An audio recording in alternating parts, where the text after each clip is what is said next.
harvest at maibenta sa bayan, medyo mahirap pa kasing tawirin ang ilog eh. Ayos lang ang Berting, mahalaga di tayo matutulog. Na kumakalamang sikmura, sapat na ito pang laman ng ating tiyan. Oo nga, Tay. Okay na po ito kaysa wala tayong makain. Onyong, anak, malapit na pala pasukan mo. Nakabili na ako ng isang pares mong uniform at 2 pirasong notebook at 2 pirasong lapis. Pasensya ka na anak ha. Ay lang nakayanan ni tatay. Mabili para sa pag-aaral mo. Itay, maraming salamat, sapat na po yun para ako ay makapag-aral. Hay, ang swerte natin sa anak natin, Berting. Hindi kailanman nagreklamo sa ano ang kaya natin maibigay. Huwag kayong mag-aalala na mag-aaral akong mabuti at makakapagtapos ng pag-aaral. Kailangan kong magmadali at mahaba-haba pa ang aking lalakarin makarating ng sa aking eskwelahan. Onyong anak, pagpasyensyahan mo na ang baon ko sa'yo, kamote at saging, tira kagabi. Salamat, Nay. Mahalaga po may makakain ako mamayang tanghali. Uy, Onyong, magandang umaga. Halika ka na, dalhin natin paglalakad. Baka tayo ay mahuli sa unang araw ng ating klase. Sige, Nining, tara na. Oo nga, Ning. Di baling madilim pa kaysa mahuli tayo sa ating klase.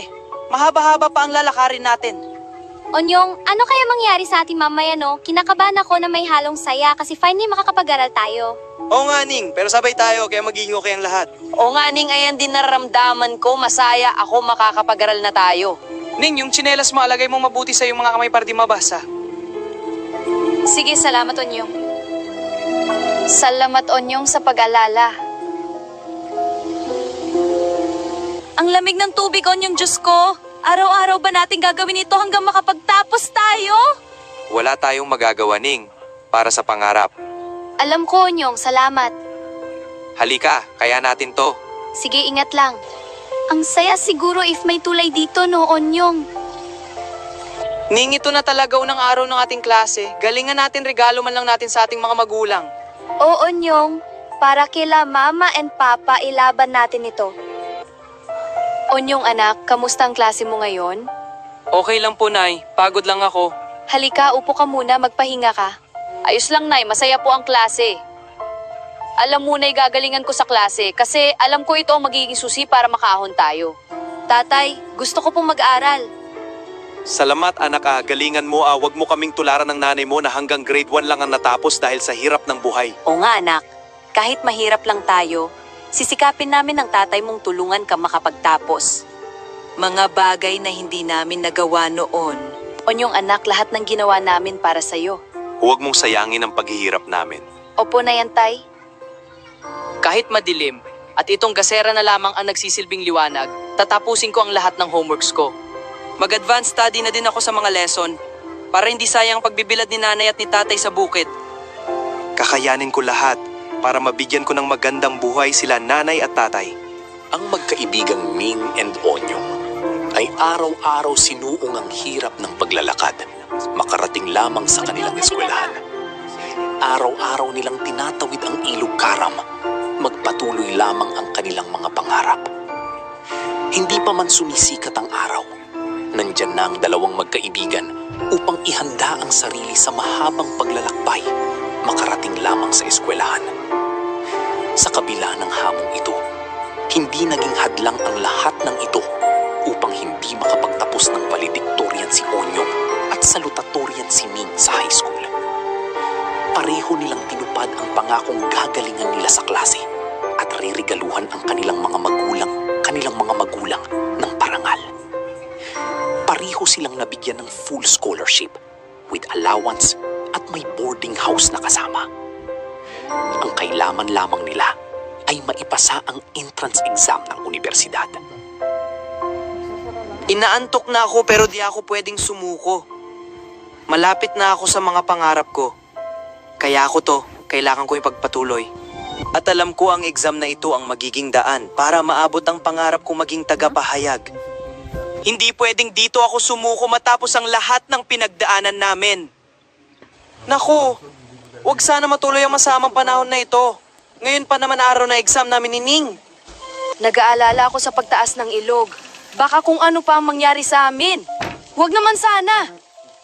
Onyong, halika na. Dalian natin sa paglalakad at baka di na tayo makatawid ng ilog at hindi makakuha na exam. Sige Ning, tara na.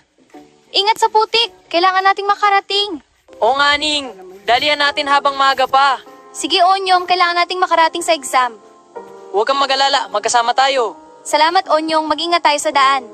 Onyong, okay na ba gamit mo? Tara, tumawid na tayo. Uning okay na. Tara na, baka tayo ay mahuli pa.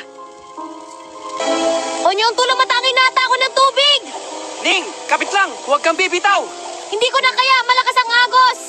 Ning, kumapit ka lang sa akin, tatawag ako ng tulong! Tulong! Tulungan niyo kami! Tulungan niyo kami!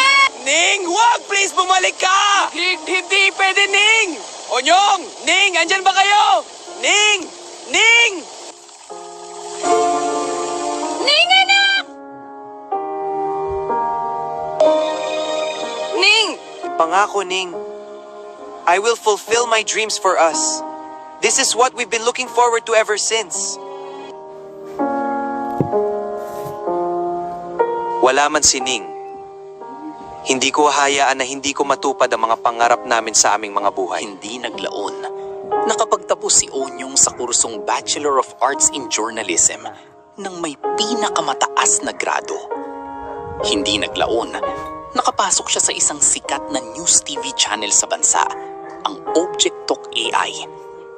Dahil sa pinakita niyang galing sa kumpanya, siya ay kinilala bilang isa sa mga batikang journalist sa kanyang larangan.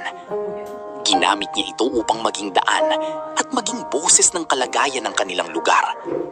Nagkaroon siya ng dokumentaryo na nagpapakita ng hirap ng bawat isang mamamayan makatawid lamang sa nasabing ilog. Hindi naglaon, maraming naging donasyon ang nagbigay upang makapagpatayo lang ng tulay. Ilang dekadang tiniis ng mga tao ang walang tulay at tanging pagtawid sa ilog ang natatanging paraan.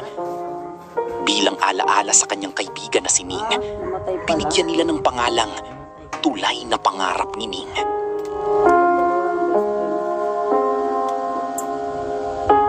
Ito na, Ning. Natupad na din ang pangarap nating tulay. Hindi na maulit ang nangyari sa'yo.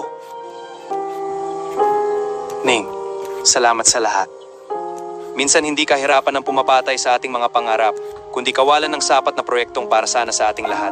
We Filipinos deserve better.